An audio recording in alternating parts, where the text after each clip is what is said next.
Hi, this is Kelly from The Truth in Story, and this is sort of a pre-introduction because I'm not going to actually, right when I'm doing right now, going to go into the walkthrough because I am waiting to get the English guidebook for this. But I want to trim it while I'm waiting, and so I'm going to do a couple things to get us started. I know there's a lot of people who will say there's no point to doing this walkthrough because this is a out of print.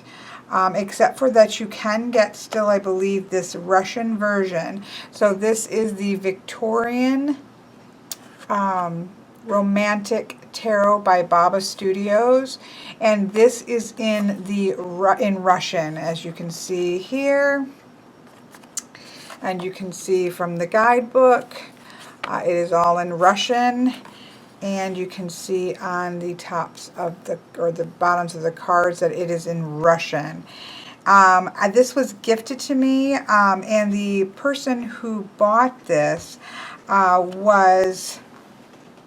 bought this for herself, and she had bought the Russian version because she had heard that the cardstock was divine. And can you hear that? It is, I've never shuffled anything like this before. The closest, cheapest way you can feel this cardstock, or the way that it shuffles, is the Madame and Dora's fortune telling cards, which is like cheapo, but it is not the same, but it is the closest. Here's half and half the deck. Look at how easily it flexes. It's so thin and so smooth and buttery. It's amazing. I almost don't want to trim it out of fear that it is going to not shuffle as beautifully, but it's quite large. I can still get 3. I don't know. I just think it's going to look amazing once it's free. I have already put in gold the Roman numerals, because otherwise I got them in order and I couldn't even play with it because I knew I would be able to get it back in order. So I went ahead and put the Roman numerals, and then I have for the Knight of Wands here, just like what I did with the Marielle Tarot. So I went ahead and did that. But look at the backs. The backs are also stunning, which makes me not wanting to trim it also. But I don't know. I think these would look gorgeous trimmed. I don't know. I'm going to play with it a little bit first. As I was saying, there are many people who say, what is the point of doing this? You can get this obviously through eBay and sources such as that. And again, you can get this Russian version. But I am doing this walkthrough more, for myself, because I enjoy doing them and it helps me learn about the cards. But also there are several people who have this deck, but they're not really sure, how to come at it, what to do with it, and they would like to see a walkthrough of it as well. Not to mention, the truth of the matter is, I believe if you're a person who like walkthroughs, whether you ever end up buying the deck or not, you learn something about each card by seeing it through a fresh perspective. So when we look at the Tower card, and it is a shipwreck like this, and a gorgeous piece of artwork, we learn something about how to think about the Tower card, right? So, the Two of Cups, when we see the 3, sitting on a bench like this in a garden in Victorian, like a Victorian garden, and we think about this connection. They're not touching each other, but the connection is still very visibly there because of propriety. They may not be holding hands, but that closeness of their hands indicates an intimacy that is quite subtle and quite beautiful. And we learn something about the cards when we look at them from different perspectives. So I do think that there is value in going through a deck, even if it's out of print and even if it's not a deck that everybody can get a hold of. Obviously, as I've said in other videos, I try to make sure it's well labeled, and so if this isn't, so I just want to make sure up front that this is not an easy deck to get a hold of. and that even if you do get a hold of it, it will probably be quite pricey, and possibly in another language. But in case I have an attack of wanting to trim this, I wanted you to see it in all its glory before I cut it up. But look it. Now, clearly the back is not perfectly symmetrical, as taking off the title made this bottom bar slightly smaller, but overall it looks gorgeous. The back still looks gorgeous, trimmed, and yeah, it still looks absolutely stunning. I will say there is something about this cardstock. I know that these decks are quite pricey. Hey, just look at the Two of Swords. I know these decks are quite pricey, and I have to say there is something about this cardstock. Look, even trimmed. Let me show you. Even the Marielle. Now, clearly you can see there is a difference in thickness. This is probably one of the thinnest cardstocks that I've seen, other than, again, like some cheaper ones, but that I still love, but it's quite cheap. So it's quite thin. But there's something about cardstock. My Druidcraft is the same way. Many decks, once you trim them, they will never quite rifle shuffle the same. It has to do with the stiffness. Now this one, you know, you get used to it and you kind of get a shuffle going, but it definitely never rifle shuffles the same when you have a thicker cardstock that you trim down inside, because you can't get that flex on the deck. So you can see this, like, I mean, this is a thick cardstock. Now this is a thick laminated cardstock, but my Druidcraft is the same way. This, I can flex the whole deck. Right? It feels like there's a core in there, and when the cards itself are so thin, but it comes back all the time. It comes back. It doesn't bow, nothing. But I was still afraid that when I trimmed it, I would lose that. Well, it feels so thin, but when you actually cut into it, it feels extremely thick. I've heard of cards that have a core in them, because look at this. It's trimmed, and I can still completely flex this, and it shuffles just as if it wasn't trimmed. Yeah, that to me is amazing cardstock. I've never truthfully felt cardstock like this before. So, you know, there is something to why these cost more than normal, at least this particular version with this cardstock in it. So there is that. I am thrilled with how this has trimmed up. I've actually already done some readings with it. So I'm going to go put these back in order so that I can do a walkthrough of these. But in terms of this cardstock, wow. Okay, so now Miss Jamie was so kind enough as to send me a copy of the Little White Book. Now I have the Little White Book. It's just in Russian. So she sent me a copy of it in English. Oops, that has a private note on there to her. It's just a photocopy, but we don't want to show it. So thank you so much for that, Miss Jamie. I will say I was slightly disappointed just in the fact that I was kind of hoping that each of the cards might talk about the painting just in terms of any kind of mythological characters or anything like that, much like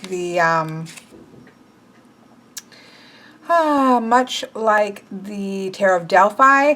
However, as I've actually worked with this deck and I've actually used this for readings while I've been waiting, and it reads beautifully, it functions wonderfully just as a tarot deck. The art is taken from many different images, and in some ways, some forms it is collaged, and so the focus isn't really on the painting so much. It really is a representation of the traditional images that we see in tarot. So it actually functions beautifully just as a tarot deck without that added layer. So that's wonderful. I'm just going to see this first beginning.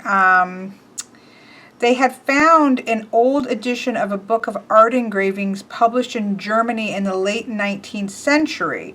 Looking through the dusty pages, we were excited by the pictures that we found there. So much of the work we saw had been largely overlooked or even denigrated by formal art history. Neither pre-Raphaelite or Impressionist, it mostly fell into the categories of Victorian genre painting or Victorian classicism, which is nowadays unfashionable. Yet it was often done with extreme technical skill and, it seemed to us, with narrative flair too. These were paintings that, first and foremost, told stories. And so they started to see traditional tarot symbolisms and decided that they would be able to recognize as part of the tarot, and so that's why they decided to use these images, which are now the Victorian Romantic, because these are taken from Victorian paintings and artwork. She does go into information about tarot. She has quite a nice thing on numbers. That's very important for me in a guidebook. I think that this can't be said enough to people who are new and starting to learn and to be reminded. She actually has some nice looks at numbers that I think. Number 10 is the completion and strongest expression of the characteristics of the suit, for better or worse. Ending a phase or an activity, preparing to go to the next stage, a peak or trough, a summation, conclusion, or ending. So I quite like it. She goes into readings. She has a 3-card spread, or they have, I should say, and then 2 Victorian ones, a romance or relationship spread, and this looking back and looking forward spread that I'm actually going to try at the end of this because I quite like the look of it. And then there's just, for each of the ones, there's just a little paragraph here. So the Fool would be foolish wisdom, chaos and freedom, taking a risk that looks silly, stepping into the unknown, trusting in fate and fortune, throwing yourself into the arms of luck, a leap of faith, fortune favors the innocent fool. So it's just keywords like that. But I actually quite like some of the ones that I read. So I do think that it's very nicely done with, the base information that you need. That's interesting. 6 of Swords, going quietly through a hard transition. Accepting a challenge without complaint. So there are some slight differences, but for the most part, fairly Rider-Waite Smith. And so, it's nice. I was kind of hoping for something more, so I could have probably gone ahead and done this without waiting, but this way you can see the little white book. I do like that she spends a nice amount of times on the pages. The self-discovery for the pages, exploration, study, enthusiasm. Then we have the knights with the energy, the drive, the forcefulness, and the responsibility. The queens, it says, the quality of the suits at their best and most balanced. She does say the queens in this deck look strikingly different. The Queen of Wands and Swords are standing looking straight out, whereas the Queens of Cups and Pentacles are seated and looking away, inward towards their own realms. So they did quite a lot of that on purpose, which is lovely. And then the Kings are about social and family responsibilities, and authority, power, these kinds of things. And then it goes into the separate ones. So, it's a nice little white book. I will say it kind of reminds me a little bit of the Bohemian Gothic one, where it gives you a nice amount of information, but it's not, it's not anything to write home about, so to speak. But although I'm excited about having the spread for sure. So that's the little white book. Let's go ahead and zoom in. I have these all put back in order because, like I said, I've been using them. So let's start with the Major Arcana. Here we have the Fool, which we have a dog, we have standing on the precipice, but it is, more of a circusy theme. I'm not a fan of circus themes. I'm not really a fan of jester people either, but I think it works for the Fool. We see this again in many traditional images, and so it's not surprising, and yes, it's a lovely picture. Here we have the Magician, which is quite interesting because we have an older man here. And I love that it looks like he's having a conversation with a skeleton over here. Now, I'm sure that that's just standing up as, a seat of his study and this kind of thing. But I do love that it's just, it looks almost like where he's seated across the table and they're having this chit chat here. We have his knowledge in a book, or we have the book here, which is a little bit interesting because, you know, I think of that book in terms of the high priestess more so, whereas the magician I think about more being sort of internal in himself. I do like the lantern here, so I can read the magician with this. It's not my favorite ever magician, but I know it for what it is. This I think is stunning. I adore this. We still have the black and white pillars here. We have sort of this cauldron here with the smoke wafting up. We don't have a lot of traditional imagery, but this isn't going to be the case because this is off of paintings. This isn't painted for tarot. So those kinds of things I'm not overly concerned with. I'm mostly in this kind of deck concerned that it gives the essence of the particular card, and I think this to me gives the essence of the High Priestess, even with the sort of being veiled and also being unveiled at the top. There's a vulnerability there, but also a strength. So I think it's beautiful.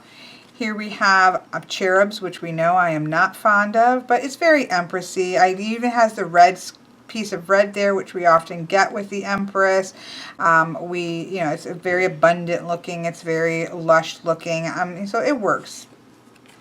Love him. I think he's very emperor looking, extremely so. He's in power of his authority. Now this deck actually has a second emperor card.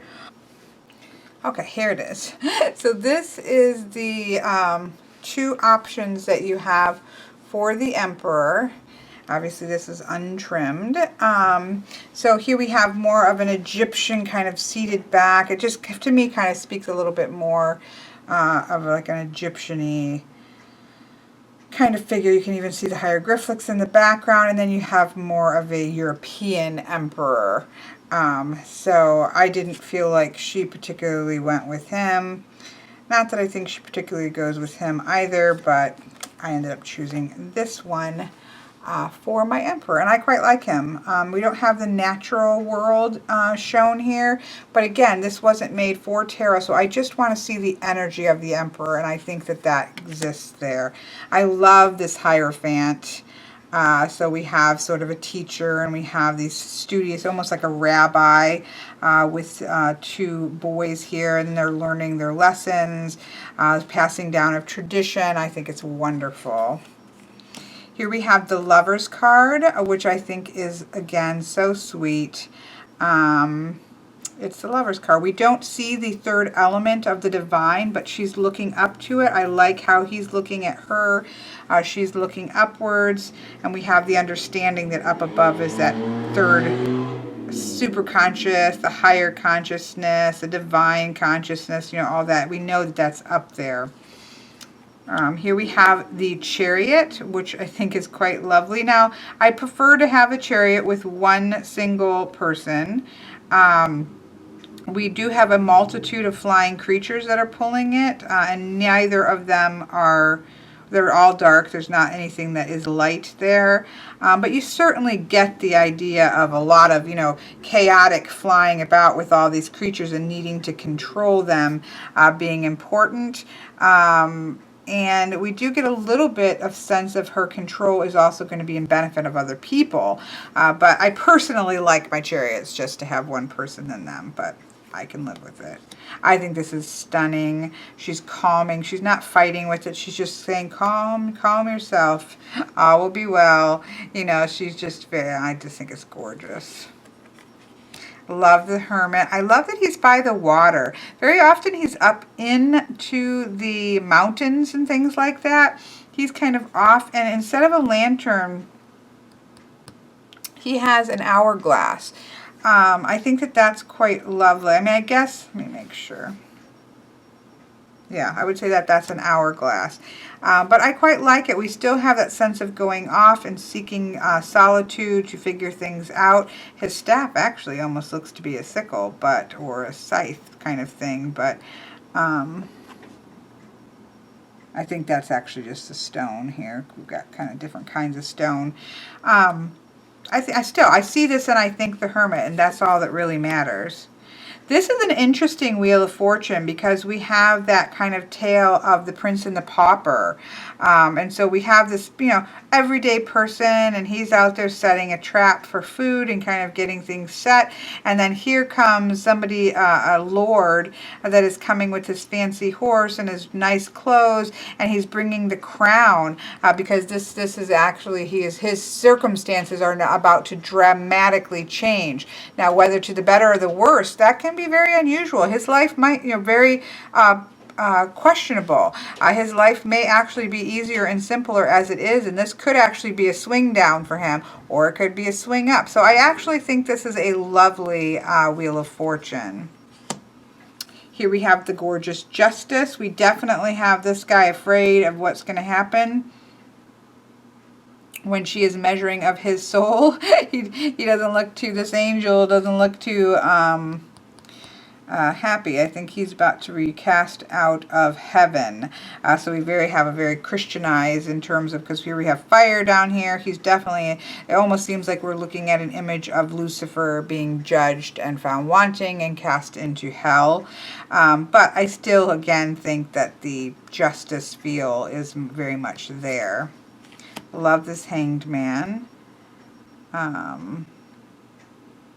I don't know what they've collaged together here, but because I feel like they must have in some degrees collaged this, because why would we have an image of a man hanging upside down like the Fool with the leg back there? So I do feel like this was collaged in some ways, but I can't really tell why. So they did a good job at it. Here we have the Death card, which I think is wonderful.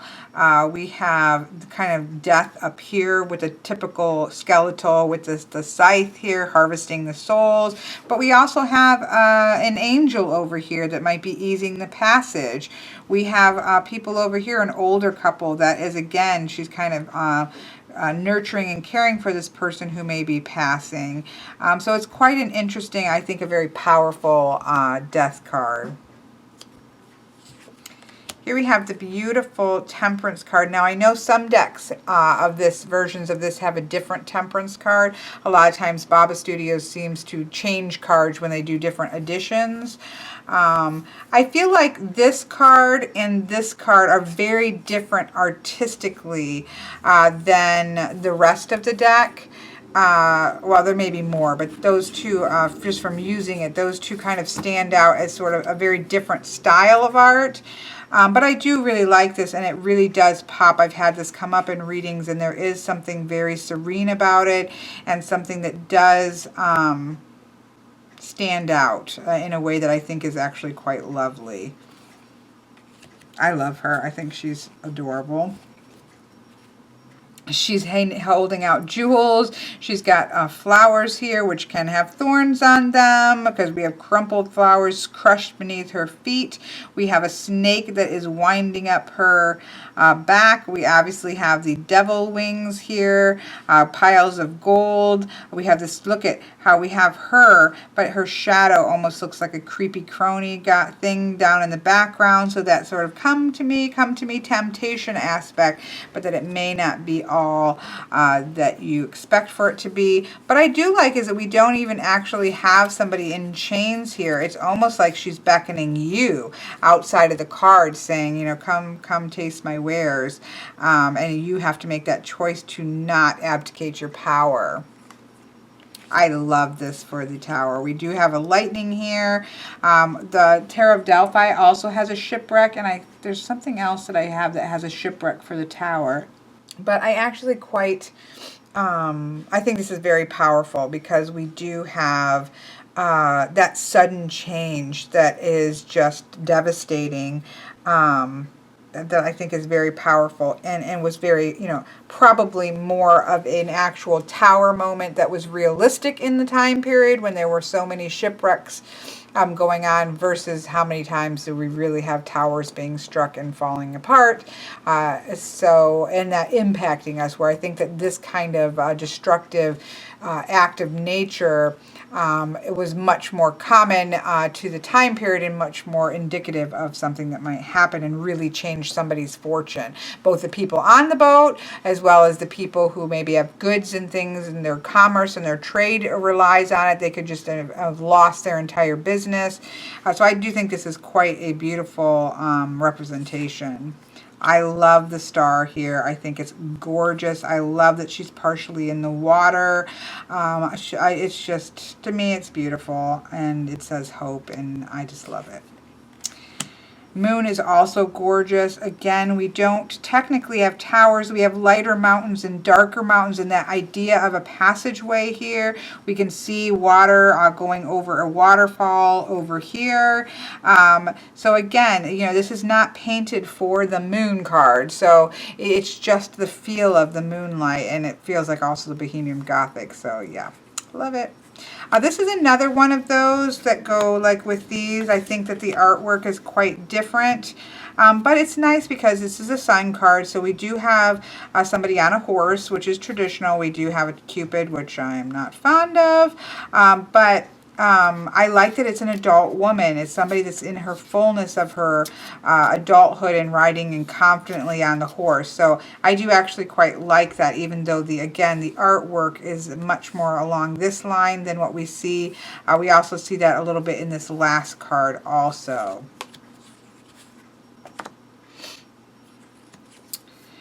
Here we have Judgment, which I quite love. We have these two angels here, a male and a female. And this is one thing I like is that we have these people here being, you know, there's multiple people being judged. He's holding out a laurel kind of wreath. So there's recognition. It's not just a judgment as in you're going to, you know, pay for your crimes and pay for the things that you've done wrong. It's also a positive thing. It's more of a checking in with the choices that you've made that have gotten you to this point, some for good and some for not so good, and kind of being accountable for your choices and for your actions. And it's not always a negative thing. It can be both. So I do like that. And then we have the World card for this full basket, this full completion. It's a full cycle, though she looks like she's falling out of the sky. I'm not entirely thrilled with this picture, but I still get abundance and fulfillment and overflowing basket of goodness. So I can get on board with it and I can read with it. So there we have the major arcana. I think they're quite beautiful. Again, these are a little bit different in art than the rest of them, but otherwise I do think it's quite cohesive with the art style of the time. For art that, you know, when you're getting these kinds of decks, you accept that these are art that are fitted into the tarot, and very often that doesn't work. I actually think that they did a pretty good job of it. If you're not trying to, you know, look for all the specific symbols, those aren't going to be there because it wasn't created just for tarot. But if the essence comes through, then, you know, I can recognize these. Like I've read with this for a few times now, even for client readings, and I believe I could just wipe these off, even in the minor arcana, and at this point, and I think I wouldn't even need these reminders. I can tell what the cards are, and so that tells me that they've done a pretty good job at what they're doing with the major arcana. Now let's go ahead. But here we have the aces to the suits. They do have people in them, which I'm not a huge fan of people in aces, but again, you know, they're working with what they have. They're not going to have people holding cups and things like that. So they're kind of working within the framework of the art, and so it works. We have a sword that's here, so we do have actually sword implemented, although this has a watery feel to me. But we have she's up on the mountaintop. When I first saw this, I thought it might be the cups, but because I remember it was only in Russian, so I couldn't actually see what the cards were. But we do have the eagle here. We have the sword here. This is high up in the mountains, so it ends up, you know, working fine once I knew what it was. Wands is quite clear. Pentacles, she's even got a coin or a pentacle in her hand, and we've got the greenness of earth that's down here, and this is quite lovely. We almost have like Venus down here in her shell, you know, that one statue. And you know, this man come down to kiss her.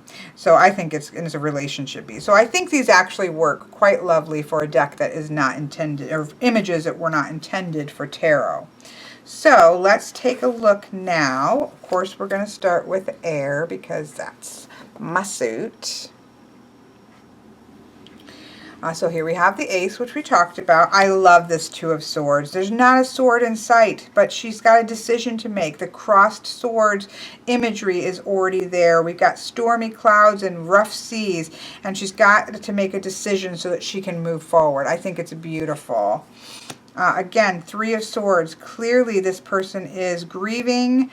He's got somebody. I love that there's the dog here that says it's okay. It's Isabel saying it's all right. Everything's going to be okay. But she's grieving the loss, and we can even see this rider going off here. And I feel like, you know, she's just gotten a message that her husband is not coming back from war, and she's on her own. We can see her cloak is ragged. Her feet are bare. She's going to have to continue to suffer on her own. And so there's just such a loss here that is gorgeous. Again, Four of Swords. We don't even, there are four little swords down here, but you don't even need those. We have somebody that's taking a rest, and then they're going to have to get back to it. This is kind of cute because this is the Five of Swords. We actually do have a sword here. These two are picking on this little guy, and he's upset. So we have conflict with a little bit of a lightheartedness, I guess, to ease things, but it's about conflict. Here we have beautiful Six of Swords. I love the foggy water. I love that we've got the rower, and this is the person going across, so it still has that idea of getting help. It's gorgeous. Here we have the Seven of Swords, and he is stealing swords. I mean, and other things. So you can do with that as you will. Why is he doing it? He does look like he may be a soldier as well. He may be trying to even the odds. So there is a risk being taken. Is it for good or is it for ill? We have to look to the other cards to see that. How beautiful is that? So, but this is interesting because this is the Eight of Swords. So her hands are bound. We have a ship that is docked here. So there is some kind of, it's interesting because she's bound. Is she bound and she's going to be put into slavery? What is the story that's going on here? I think it's a lovely card. I don't think it entirely embodies the energy of the Eight of Swords, but you know, I can read with it. She needs to escape because, you know, if she doesn't escape, some bad things are going to happen. Also, if she does escape, she might be able to sneak on this ship and get away. Is she going to be bound and then the tide's going to come in and she's going to drown? So there's a lot of things that you can read for this. I think it's just, you know, it's not fully embody the energy of the Eight of Swords for me, but it's gorgeous. I love the Nine of Swords because we have the sleepwalking person, and she's full. You know, generally, you don't sleepwalk because things are hunky-dory. You're sleepwalking because there is anxiety and things going on in the mind that cause you to be restless. And her actual lack of focus in her mind is putting her into a very dangerous position. Look at the Ten of Swords. I love this, although it's obviously a very watery feel. But it's actually like this woman here that you see is actually part of the wave. So she is actually cradling, the cause of his death is actually cradling him. It's very interesting and beautiful. It's very evocative.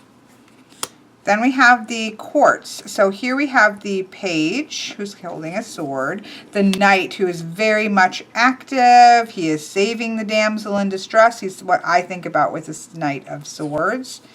A very strong Queen of Swords. She's not necessarily beautiful. We don't get any, you know, lovely hair because of this interesting hair thing headpiece on her, but she looks strong, she looks capable, she looks logical, she looks like she has learned to be strong.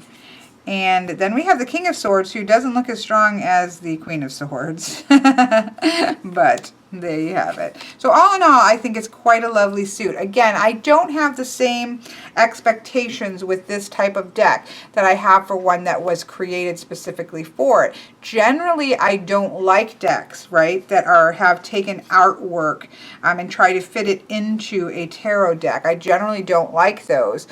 Because these have been collaged, I think they work better than some others, but you still, again, are looking for that essence. And overall, overall, I have to say, because I've read with this, that it reads really beautifully. So it's not perfect, I think. Like, I think the Tarot of Delphi is amazingly done with that, and that's not even collaged. But that's because the mythology behind the cards actually also works within the context of the cards.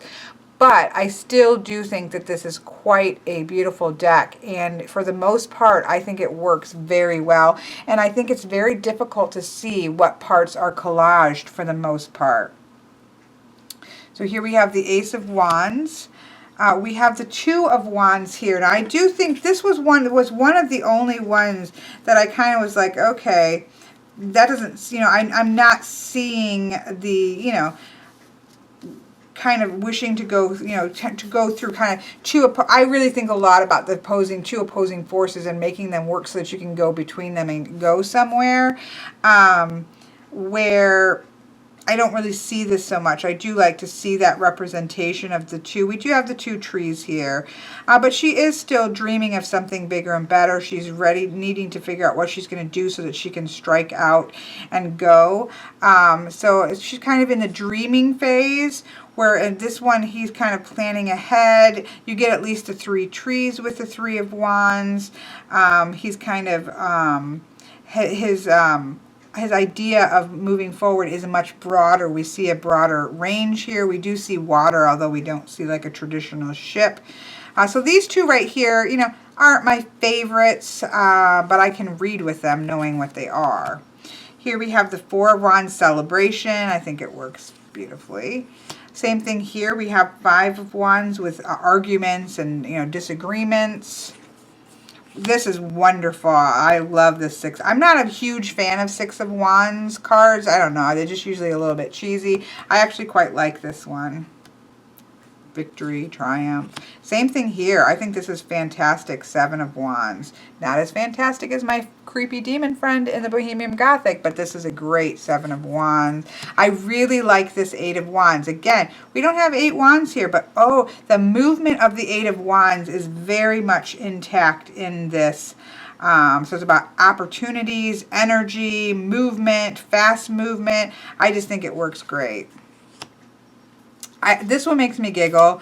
There's another one like this that makes me giggle a little bit, because here we have the Seven of Wands, which is about kind of that last defense, but he doesn't look real sure about his ability to hold, because we can see like somebody's launching fire bolts into here, and there's like all kinds of death and mayhem through here, and he's kind of having to hold the ground, but he's thinking, boy, I don't know, I'd like to run. I think it's, you know what? I think it's actually the Bohemian Gothic that has a very unsure look on his face as well, which I think is quite hilarious.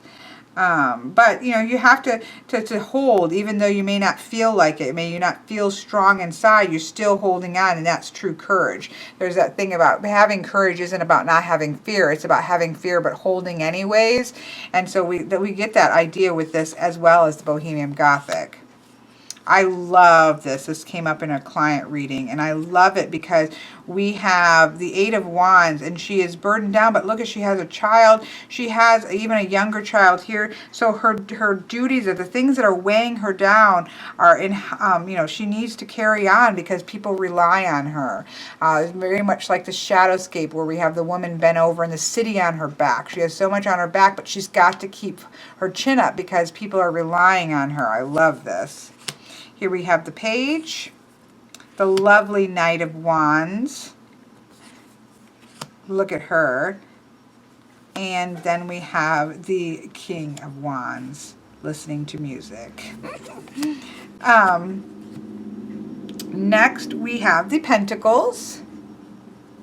So yes, overall the wand suit I think is really good. It works well. Again, I guess because I've actually spent some time reading with this, there's many things that I don't think are perfect, but I don't have that expectation. I know I've said it a bunch, but I kind of want to keep reiterating. This wasn't painted for tarot, and so my expectation is lower than a deck that was made directly for tarot. So here we have the Ace. Here we have the Two of Earth. which is interesting because, but it's not. We got balancing up here. She's a ballerina, which we think of balance, and then we have him balancing on there. I love this 3 of Pentacles, this kind of master craftsman, and the people who are just in awe of what he's doing and may grow up to be what he's going to be someday. The 4 of Pentacles, she has all of this fancy fan. She's got all of her jewels and her wealth. So there is that sense of holding on to wealth. There is certainly a sense of stability financially here. I love this 5 of Pentacles. You know, it's just beautiful because, again, we have people that are in a difficult circumstances. She's trying to sell little bundles of things so she can make money to get by. He's clearly, you know, cold and need of food and shelter, but she's doing what she can. And so she, you know, needs a helping hand. She needs people to buy this, but they're not alone either. It's gorgeous. Here we have the 6 of deciding on who to give to, and it's actually the little girl who is giving to her, because I don't see money in her hand. So there's a lot of ways that you could actually read this that I quite like.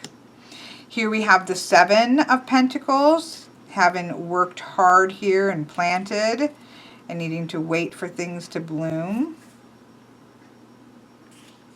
Here we have the industrious person with the 8 of Pentacles.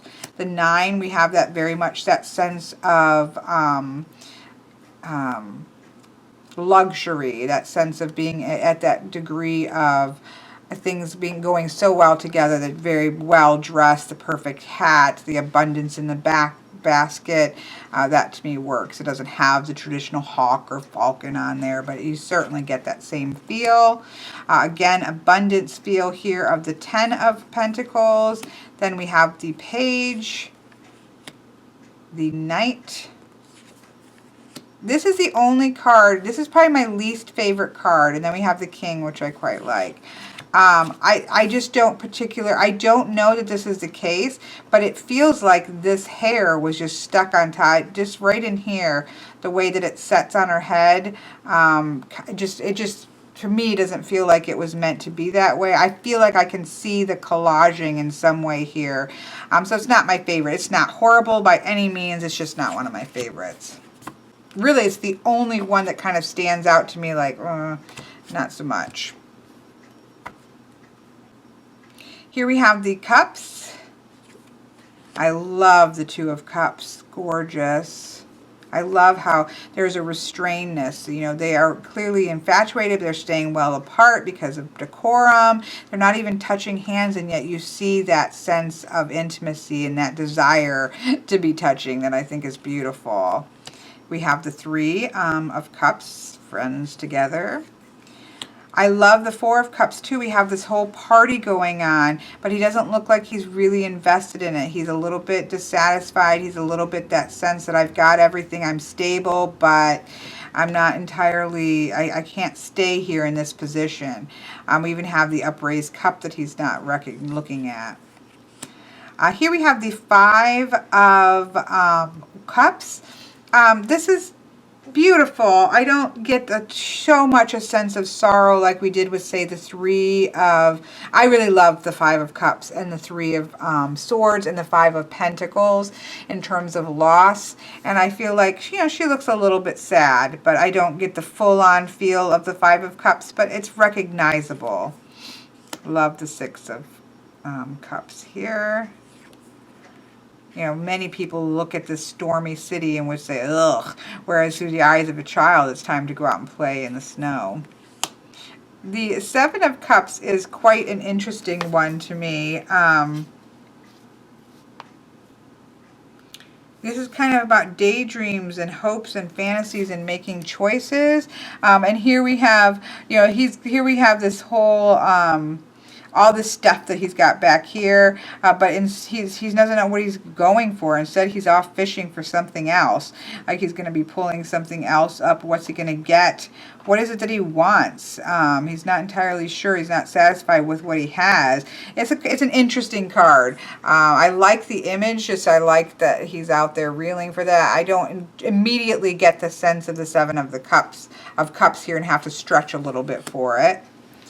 Here we have the 8 of Cups, kind of leaving things behind. She does look a little bit sad, which I don't think of the 8 of Cups as a sadness card, but she is kind of going off. Here we have the 9 of Cups. You know, that kind of everything is good and basic, and we have the abundance here. I love the sense of family and the new baby here. And then we have the Page of Cups. The Knight of Cups, very, very Holy Grail, Knights of the Round Table, romantic idea of a knight. The beautiful Queen of Cups, she's one of my favorite of the queens. And then the King of Cups. So there we have them. Again, I don't consider it to be a perfect in terms of our imagery because, again, it wasn't created for tarot. It was kind of worked in, but I think it's beautifully done. And I actually find that it reads, get this out of the way, I find it reads really, really well. And I'm really happy to have it. I mean, I'm overjoyed to have it, and I could truthfully just have it just to sit and shuffle. It shuffles like I've never, ever, of all the decks that I have never felt anything like this cardstock. And now I know that not all versions are like this. Not all Baba Studio decks are like, and I don't know if now they're all produced like this, but for example, my Bohemian Gothic is not the same cardstock. I like the cardstock, but it's not this. This is something different, and it is the best cardstock that I've ever felt. It supersedes, you know, up till now, oh, that was bad shuffle, but I used to be the Tao Oracle was my ultimate idea of cardstock. This is it, and clearly it costs a lot of money to do. This is not, this Russian version I think on sale is like $130 or $150. That doesn't mean you can't find a used copy cheaper than that, but yeah, this is not a cheap deck, and I can see why. I mean, this has got to be extremely expensive to produce, I'm assuming. I don't know. All I can say is I've never felt cardstock like this before. It's divine. I'm going to go ahead and do a reading, and I will tell the person who it is that this is for them, because I don't want to give away personal information, but there's somebody that I really did want to do a reading for, just a little extra thing, and so I will tell her about that. But gorgeous. I mean, I seriously could just sit here and shuffle it. It's so wonderful. So let's go ahead and do the reading. And like I said, I have read with this, and it reads wonderfully. I'm really happy with how it reads.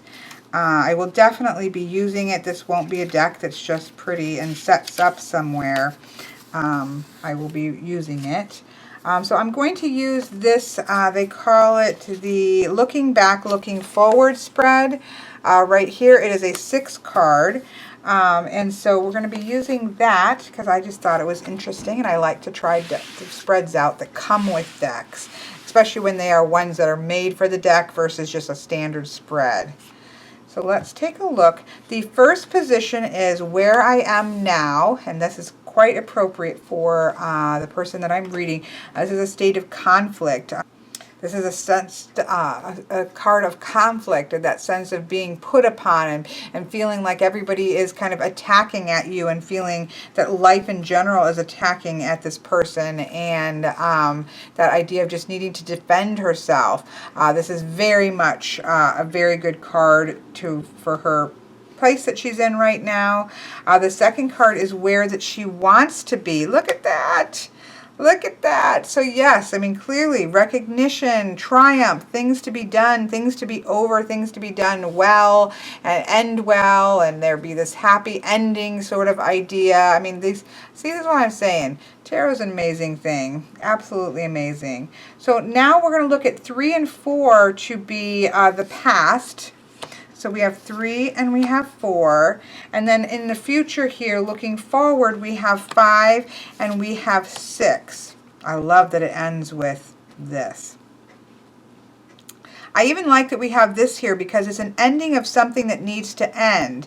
And in order to get to here, what needs to end, this conflict needs to end. So I actually think that works quite wonderfully moving forward. What's interesting is in the past is what I should take from my past, and that is that sense of the people that were with her. There were people that were for her, that were supporting her, that she has lost that support system, but those people are still there, and that the things that they taught her by supporting her, by loving her, despite all of the chaos and some very terrible things that occurred, her support system that she had in the past is one that she needs to cling to, even though it is also something that she has lost and that has contributed to a great deal of pain over that loss. But we don't want to let go of the fact that that was there and that they are still around her and that they still care about her. And so that's something that she needs to hold on to, that sense of understanding that she was loved, and that she did have that sort of structure that was there. It just makes it so much more devastating because it's gone now, but there is still something, those memories and those ideas that those people are surrounding her, something she needs to keep from the past. What's interesting is that what she needs to leave behind, so then I would see this to be a card that's in shadow. And so here we have the Ace of Cups, and this is so very true, because in the Ace of Cups, in the cups, we're talking about our relationships, right? And so in a positive sense, this is our good relationships. These are our connections to people, and the beautiful connections to people. Unfortunately, she had a lot of loss. And so to seeing this in shadow is very much something that she does need to not leave behind the people, but she needs to leave behind the energy of losing of the relationships. Because again, I don't read them this way, but this is what we're looking at. We are looking at this card in shadow of needing to be, and that loss and that sense of loss needs to be to some degree left in the past so that she can move forward. But what's interesting is we have ideas of loss in both the what to leave behind and what to work towards, right? What is going to help her move forward is still that sense of needing to leave behind the idea of loss. And so that's very difficult to do, and especially given the degree in which she has lost. That is quite devastating and heartbreaking. Makes these to be very powerful and poignant cards to come up, and not an easy message by any means. And again, this is someone I've worked with quite a lot. So I know her situation, and we can talk about this to her more. But these are quite powerful and poignant cards to come up for her. But I really do see these cards as being quite connected because there's a lot of conflict, and much of it is internal conflict. But it also affects the external world. And when we're in so much internal conflict, that's radiating out, and it can create external conflict. And so an ending of that, because I think of the Ten of Swords as an ending, right? It's an ending, a very complicated ending, but sometimes it's an ending of something that needs to happen.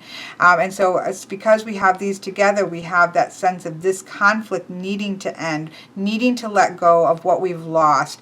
Not let go as in never think of them again, but let go of the overwhelming loss so that you can start to get to a place in which you can breathe again, is necessary. And so having these both show up right in the middle, I think is quite powerful.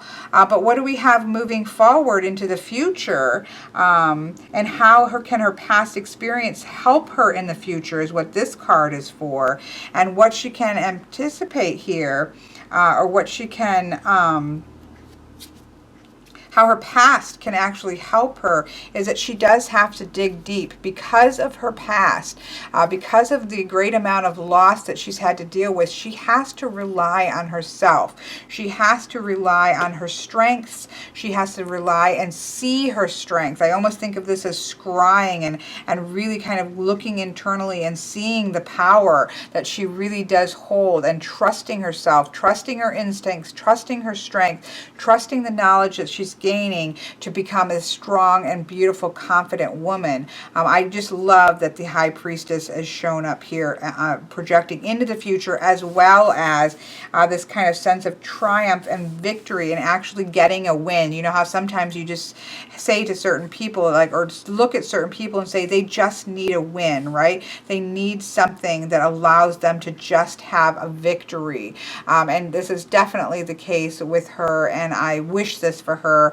If I can put that energy out in any way, shape, or form, I will for her, because this is something that is so needed. And but she needs that victory based on her own self, her own internal power, her own internal strengths, her own internal wisdom. That's where it's at, and she's starting to see glimmers of that. And I want to see that kind of just accumulate, and just to have her become the High Priestess. I mean, I really want this for this person greatly. So I think that this is an absolutely beautiful example of how I feel that these cards, and I love the fact that they have been taken from artwork that was kind of looked down upon as kind of being cliched art, not being, you know, the art critics and things might kind of put their noses up at it. And I love the idea that taking that artwork, it creates a beautiful deck that actually reads very powerfully. All of the readings that I've done with this have come up as being quite powerful, not soft and romantic-y, but very, very clear and very powerful. I'm really in love with this deck.